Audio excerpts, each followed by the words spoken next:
question ce matin, c'est qu'est-ce qu'on fait quand ça ne va pas comme on voudrait? Ah zut alors! Et ça, c'est le thème de mon message. Dieu cherche parmi nous des réparateurs de brèches. Des réparateurs de brèches. Et si tu veux mettre le texte de Ézéchiel, chapitre 22, verset 30, Gilles. Voilà. Je cherche parmi eux un homme qui les protège par une clôture, qui se tienne sur la brèche devant moi en faveur du pays, afin qu'il ne soit pas détruit. Mais je n'en trouve pas. Réparateur de brèches. Dieu cherche parmi nous des réparateurs de brèches. Une brèche, c'est quoi? Une brèche est une fissure, c'est une cassure, c'est une fracture, c'est une faille. Dans une clôture, dans un mur, dans une digue. Et c'est grave une brèche. Parce que l'eau peut s'y engouffrer, peut renverser, peut détruire, avec des conséquences terribles. Des pertes, des drames qui en découlent. Rappelez-vous les inondations récentes dans l'ouest de la France. Des pluies torrentielles sont venues pendant plusieurs jours, noyant les campagnes, atteignant les maisons, montant jusqu'à l'étage, souillant tout, emportant tout, détruisant les meubles, les machines, la nourriture. Un désastre, disaient les habitants. Un désastre. J'ai tout perdu, toute une vie en peu de temps.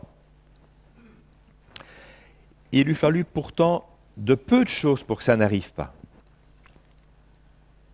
Des barrages sur le cours de la rivière, des digues entretenues, des panneaux de bois aux portes, des sacs de sable devant les ouvertures, une prévention, une anticipation, une protection. Et ça aurait tout changé.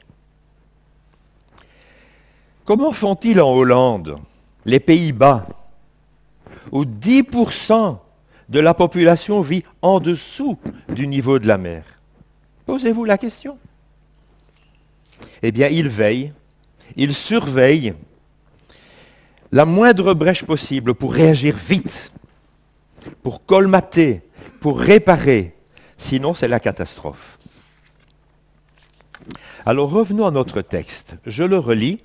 Je cherche parmi eux un homme qui les protège par une clôture, qui se tienne sur la brèche devant moi, afin que le pays ne soit pas détruit. Mais j'en trouve pas. Quand Ézéchiel, serviteur de Dieu, sacrificateur de l'Ancienne Alliance, prophète dans l'Ancien Testament, quand Ézéchiel reçoit et transmet cet appel de Dieu, nous sommes en 592 avant Jésus.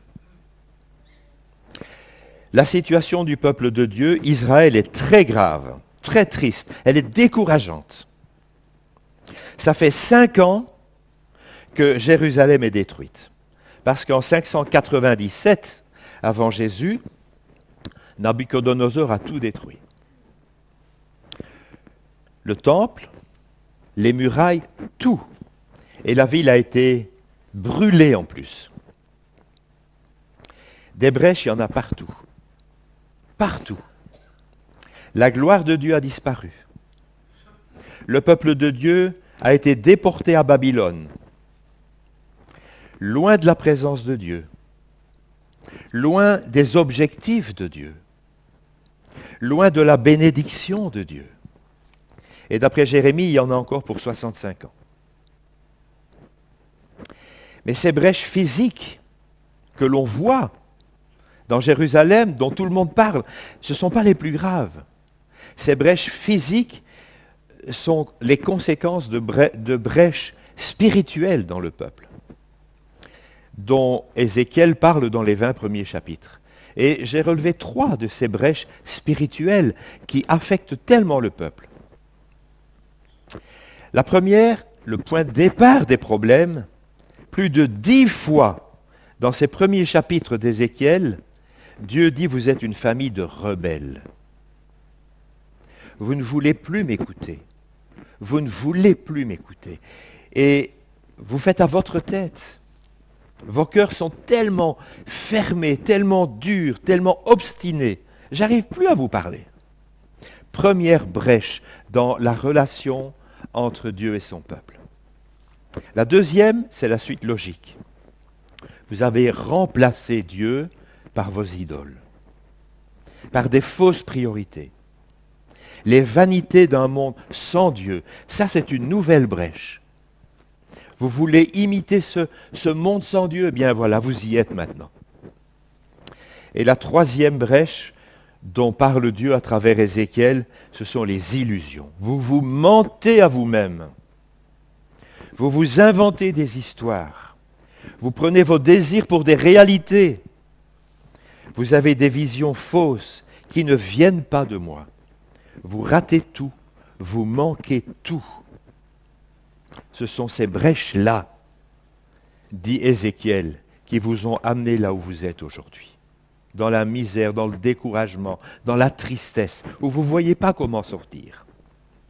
Beaucoup de souffrance, beaucoup d'amertume.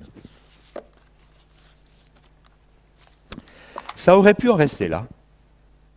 Ça aurait pu être vraiment le point final d'une merveilleuse relation entre Dieu et son peuple, d'une alliance qui avait été signée, où il y avait eu des engagements de la part de Dieu, de la part de son peuple. Ça aurait pu être un point de non-retour, la fin de l'alliance.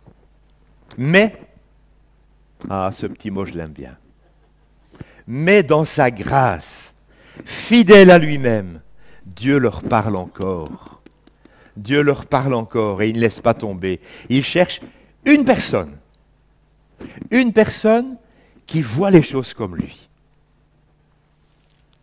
qui discerne les brèches, qui ne laisse pas aller, qui se tienne devant lui pour l'assemblée, sur la brèche, justement là où il y a le problème. Pas pour juger, pas pour se justifier, pas pour critiquer. T'as vu comment ils font? T'as vu les autres? Non. Qui se tiennent là sur la brèche pour intercéder devant Dieu. Pour s'associer à lui dans la prière. Pour que le peuple de Dieu ne soit pas détruit. Pour que ça ne continue pas comme cela. Pour qu'il y ait des réparations. Pour qu'on prenne conscience de la gravité de la situation. Pour qu'on ne voit pas seulement le positif, mais qu'on voit aussi le négatif. Et comment faire pour que ces choses négatives soient réparées. Et quelqu'un qui va intercéder, qui va se tenir devant Dieu, là où il y a les problèmes, et qui en plus va les protéger. Va protéger ce qui reste. Va dresser une clôture pour stopper l'hémorragie. Voilà exactement la personne que Dieu cherche. Quel beau ministère! Mais vous imaginez ce ministère-là, selon le cœur de Dieu, selon la pensée de Dieu, où il y a de la compassion, où il y a de la grâce, où il y a encore un espoir.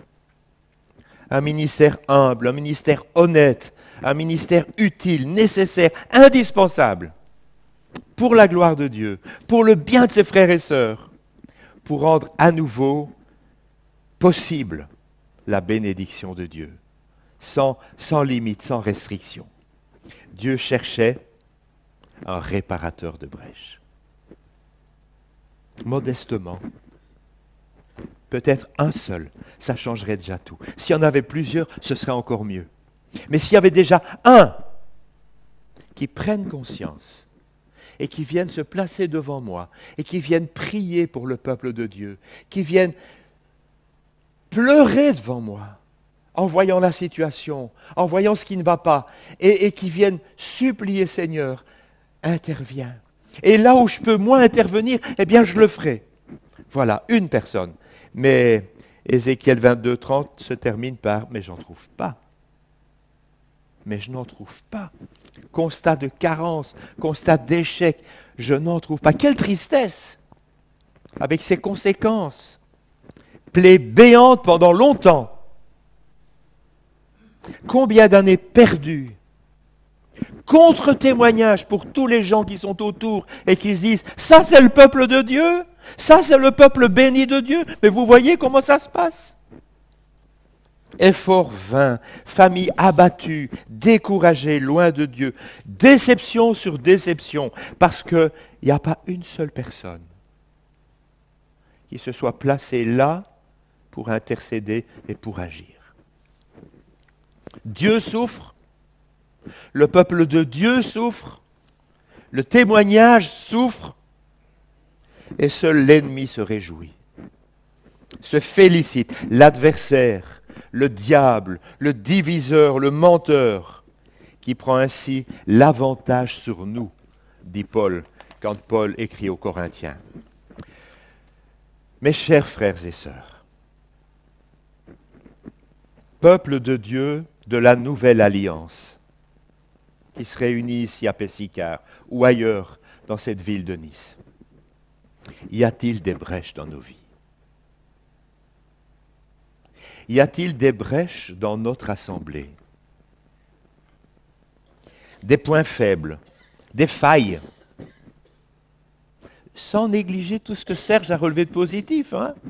Mais est-ce qu'il y a aussi, honnêtement, des failles qui, si on n'y prête pas attention, ne prédisent rien de bon pour l'Assemblée, seront tôt ou tard utilisées par l'ennemi pour casser l'œuvre de Dieu, pour nous faire rater le but, pour miner le témoignage à la gloire de Dieu dans cette ville de Nice, pour nous rendre malheureux, secs et déçus.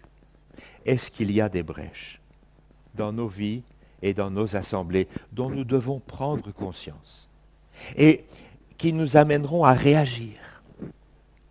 Certainement, certainement il y en a. Et je vous demande à chacun d'y réfléchir.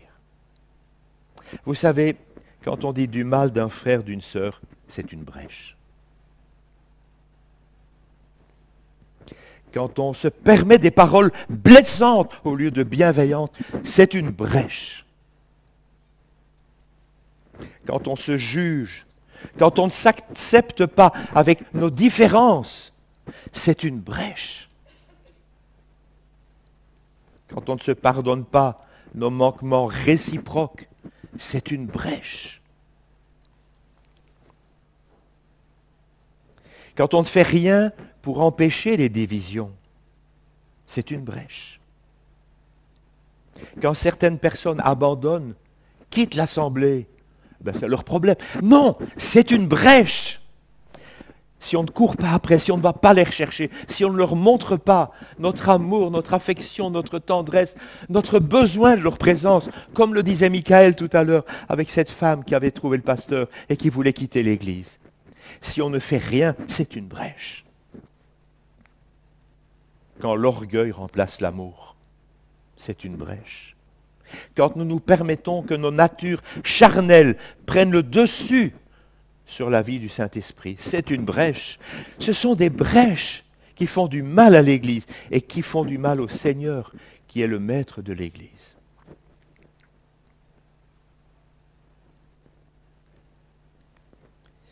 Alors, au-delà du ministère de pasteur ou d'ancien dans l'Assemblée, qui ont la responsabilité d'écouter, de voir, de comprendre, de communiquer, d'enseigner, de montrer l'exemple, d'agir et de réagir avec beaucoup d'amour selon le Seigneur. Mais bien aimés, prions pour eux. Je sais par expérience combien ce n'est pas facile d'être berger dans une église. Mais au-delà de ce ministère de responsable, c'est leur problème. Non. Au-delà de ce ministère de responsable, il y a d'autres ministères qui ne leur sont pas réservés pour évangéliser, pour apporter la bonne nouvelle autour de nous, pour encourager, pour exhorter, pour rejoindre, pour rendre service, pour aider, pour donner, pour se donner, pour accueillir, pour exercer l'hospitalité. Combien de ministères? Mais il y a aussi ce ministère, humble et caché, réparateur de brèches. Réparateur de brèches. Un homme, une femme, un jeune, un moins jeune, c'est à la portée de chacun qui voit les problèmes, qui ne baisse pas les bras, qui ne laisse pas aller, qui ne va pas voir ailleurs si c'est plus facile, si c'est mieux, qui ne critique pas sans rien faire pour que ça change. Mais comme il est dit dans Ézéchiel 22, verset 30, quelqu'un qui va mettre une clôture, qui va protéger, qui va prier, qui va se tenir devant Dieu pour supplier le Seigneur d'intervenir pour que le mal soit changé en bien. Quelqu'un qui va faire essentiellement deux choses. Se tenir devant Dieu pour intercéder et deuxièmement, saisir les occasions pour réparer, pour rétablir. Dieu cherche parmi nous des réparateurs de brèches. J'aimerais voir 4 textes maintenant qui peuvent illustrer tout simplement ce que ça peut représenter. Ce n'est pas une théorie. Regardez Jésus. Luc chapitre 22, versets 31 et 32. Luc 22, 31 et 32. Simon, Simon, Satan vous a réclamé pour vous passer au crible comme le blé, mais j'ai prié pour toi, afin que ta foi ne défaille pas. Et toi, quand tu seras revenu à moi, affermis tes frères. Prier pour un frère en difficulté. C'est simple. Pour une sœur qui s'égare, voir plus loin déjà sa réhabilitation, son retour, viser une suite positive avec le Seigneur, ne pas critiquer, mais même lui dire, tu sais, je prie pour toi. Parce que ce que tu vis aujourd'hui, ce n'est pas la fin de l'histoire. Et comme Jésus lui dit, je prie pour toi, pour qu'un jour tu reviennes, pour qu'un jour tu te remettes debout, pour qu'un jour tu retrouves le punch auprès du Seigneur. Et quand ce sera le cas, il y a encore un avenir pour toi. On ne va pas te mettre de côté. Il y a une place pour toi. C'est ça qu'il a fait Jésus. Réparateur de brèches. Heureusement que Simon a entendu Jésus prier comme ça pour lui. Parce que un jour, il s'est remis debout et il est devenu le serviteur qu'il n'avait jamais été. Parce que Jésus a été pour lui un réparateur de brèches.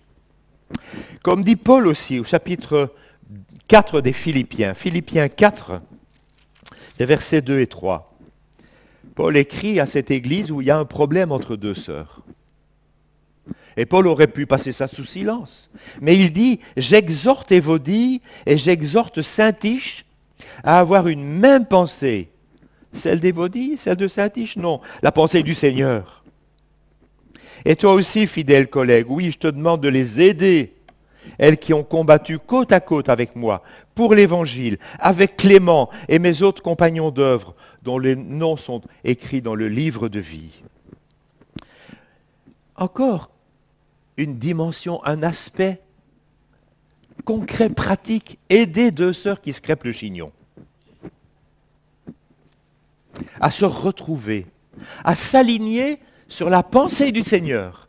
Comment il aurait fait le Seigneur? Qu'est-ce qu'il aurait dit? Comment il aurait réagi? Eh bien, voilà comment je dois faire. Je veux suivre son exemple. À ne pas prendre part pour l'une contre l'autre, mais à être artisan de paix, à être un trait d'union entre ces deux sœurs qui ne se supportent plus. Réparateur de brèches. Que c'est beau. Comme dit Jacques, épître de Jacques, chapitre 5, versets 19 à 23, 19 à 20, Jacques 5, 19 à 20, ce sont les 2 derniers versets de sa lettre. Mes frères, si quelqu'un parmi vous s'est égaré loin de la vérité et qu'un autre l'y ramène, Sachez que celui qui ramène un pécheur de la voie où il s'était égaré sauvera une âme de la mort et couvrira une multitude de péchés. Quel beau ministère! Quel beau ministère! Allez chercher quelqu'un qui s'est égaré. Ramener une âme de la mort à la vie. S'abaisser suffisamment à ses côtés pour ne pas la juger, pour ne pas la critiquer, pour ne pas la culpabiliser encore plus, mais pour la ramener avec beaucoup d'amour et de patience. J'avais un cher frère qui s'appelait Samuel Perret en Suisse. Peut-être je vous ai déjà parlé de lui. C'était comme un papa spirituel pour moi. Et un jour, quelqu'un lui a dit dans l'assemblée, tu devrais visiter le couple un tel, parce que ce qu'il vit, c'est vraiment pas à la gloire de Dieu. Et Samuel a répondu, je vais le faire. Mais attendez encore un petit peu, parce que je ne les aime pas encore assez. Il voulait aller humblement à leur côté. Pas pour les abattre, mais pour leur montrer de l'amour, de la compassion, et puis pour les relever, les ramener. Quel bel exemple. Réparateur de brèches. Et un dernier exemple dans la lettre de Jean, la première lettre de Jean, 1 Jean 5, verset 16. Vous voyez que tous les apôtres en parlent de ce ministère. 1 Jean 5, verset 16. Si quelqu'un voit son frère commettre un péché qui ne mène pas à la mort, qu'il prie, et Dieu lui donnera la vie. Et Dieu lui donnera la vie. Quand tu vois un frère, une sœur qui pêche, prie pour lui, prie pour elle. Avec une promesse, Dieu lui donnera la vie. Ça nous encourage à prier les uns pour les autres, avec espérance. Il veut et il peut redonner vie, pardonner, remettre debout. Et quand tu t'associes à Jésus, dans ce ministère, pour qu'il en soit ainsi, tu fais quelque chose de beau, quelque chose qu'il apprécie, quelque chose qu'il attend, qu'il cherche. Réparateur de brèches. Et c'est là que les choses changent. Alors qui veut faire ça? Qui veut faire ça dans notre assemblée? Il y a des brèches, c'est indéniable. Mais il y a un chemin avec le Seigneur, selon le Seigneur, où les miracles sont possibles. Soit cet homme, soit cette femme, peut-être âgé, peut-être tout jeune, mais tu peux prendre à cœur ce beau ministère. Quelqu'un qui protège l'Église par une clôture. Quelqu'un qui se tienne sur la brèche, devant Dieu, pour que l'assemblée qu'il aime ne soit pas détruite. Ministère précieux, ministère humble, souvent caché, mais tellement, tellement important, utile, nécessaire. Je pourrais m'arrêter là, mais j'aimerais encore, avant de conclure, vous lire un texte magnifique. Concret, pour vous montrer en action ce que ça peut représenter. J'ai tellement envie de vous entraîner dans ce ministère-là. Ésaïe, chapitre 58, les versets 6 à 12. Ésaïe 58, 6 à 12.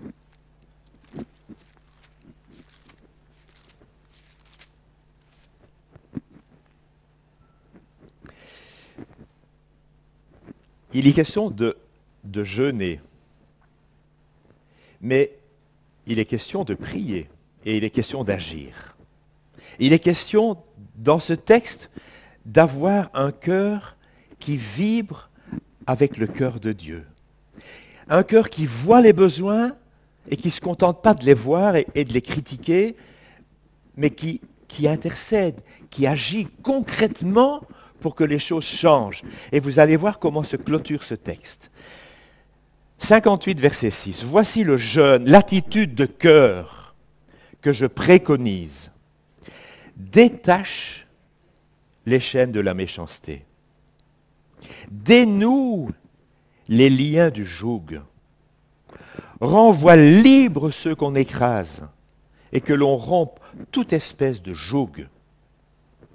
Partage ton pain avec celui qui a faim, et ramène à la maison les pauvres sans abri. Et si tu vois un homme nu, couvre-le, et ne te détourne pas de celui qui est ta propre chair. Alors, ta lumière poindra comme l'aurore, et ta guérison germera promptement. Ta justice marchera devant toi, et la gloire de l'Éternel sera ton arrière-garde. Alors, tu appelleras et l'Éternel répondra. Tu crieras et il te dira, me voici. Si tu éloignes du milieu de toi le joug, les gestes menaçants, les discours de rien du tout qui servent à rien, si tu offres à l'affamé ce que tu désires toi-même, si tu rassasies l'appétit de l'indigent, alors ta lumière se lèvera sur les ténèbres. Ton obscurité sera comme le midi. Alors l'Éternel te guidera constamment. Il te rassasiera dans les lieux arides et il redonnera de la vigueur à tes membres. Tu seras comme un jardin arrosé, comme un point d'eau dont les eaux ne déçoivent pas. Grâce à toi, on rebâtira sur d'anciennes ruines. Tu relèveras les fondations des générations passées. Et on t'appellera réparateur de brèches. On t'appellera réparateur de brèches, celui qui restaure les sentiers, qui rend le pays habitable. Quel beau texte pour clôturer ce message. Celle qui a cette attitude de cœur empreinte de compassion, de sens des responsabilités, il ne se contente pas de ne rien faire dans son coin. Il y a 7 verbes qui sont cités, 7 actions qui sont citées. Dénouer, libérer, partager, ramener, couvrir, ne pas se détourner, offrir son aide. Mais ça, c'est concret, ça. Ça, on peut l'imaginer dans l'Assemblée. Dénouer une situation. Libérer quelqu'un qui est esclave, qui est empêché. Partager, ramener, couvrir, plutôt que de mettre la lampe dessus. Non, couvrir, ne pas nous détourner et offrir son aide. 5 fois, suite à ces actions-là, 5 fois il est dit alors ta lumière poindra, alors ta guérison germera, ta justice t'accompagnera, la gloire du Seigneur va se manifester. Alors, tu appelleras, tu crieras et l'Éternel te répondra, je suis là, me voici. Alors, le Seigneur te guidera, te fortifiera et tu seras comme un jardin arrosé, un point d'eau pour les autres.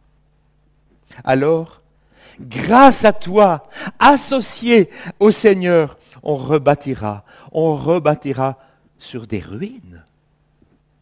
Tu relèveras des fondations passées et alors on t'appellera, c'est pas toi qui te donne ce titre.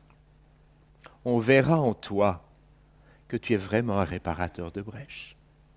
On t'appellera comme ça, celle qui restaure les sentiers, qui rend le pays, l'assemblée, habitable.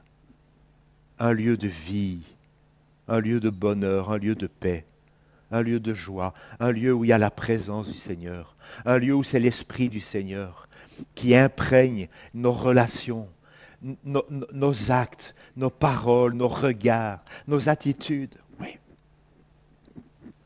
Je vous encourage à vous lever maintenant, tous.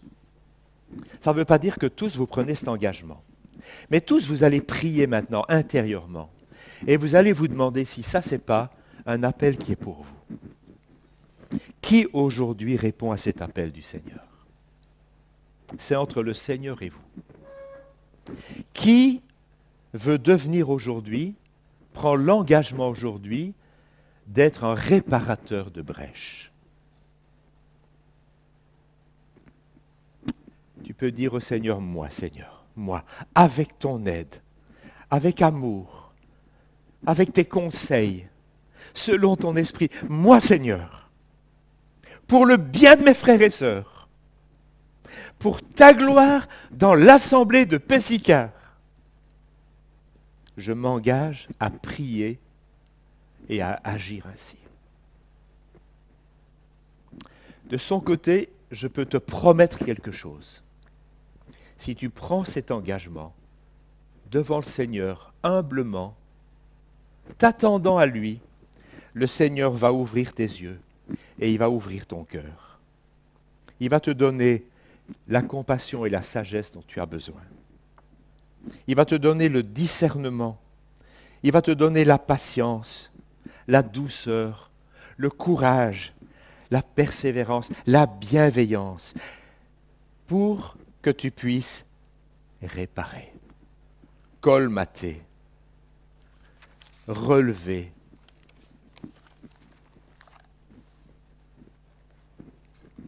Merci Seigneur, merci pour ton désir d'utiliser le plus petit d'entre nous pour exercer ce ministère humble pour le bien de ton Église.